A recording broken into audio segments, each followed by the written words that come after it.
बारामतीमध्ये अजित पवार यांच्या घरासमोर भानामतीचा प्रकार झालाय का असा सध्या प्रश्न उपस्थित झालाय। सहयोग सोसायटी समोर लिंबू मिरची कापून पूजा केल्याचा धक्कादायक प्रकार उघडकीस आलाय। निवडणुकीच्या तोंडावर तिकीट मिळवण्यासाठी भानामती केली गेली का अशा चर्चा सध्या वाढलेल्या आहेत। पुण्यात बारामतीमध्ये अजित पवारांच्या घराच्या समोर भानामतीचा हा प्रकार घडलेला आहे। ही दृश्य त्याची आपण बघतोय।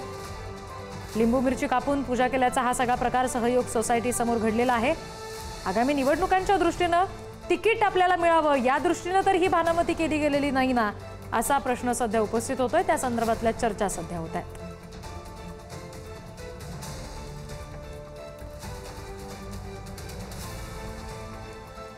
स्थानिक स्वराज्य संस्थांच्या निवडणुका आता तोंडावर आलेल्या आहेत आणि अशात आता अनेक कार्यकर्ते खरं तर आपापल्या पक्षाच्या वरिष्ठांची भेट घेताना दिसतात, आपल्याला तिकीट मिळावे यासाठी प्रयत्न करताना दिसतात आणि आता चक्क भानामतीचा प्रकार पुण्यात समोर आलाय। बारामतीत अजित पवारांच्या घराच्या समोरच हा भानामतीचा प्रकार घडलाय।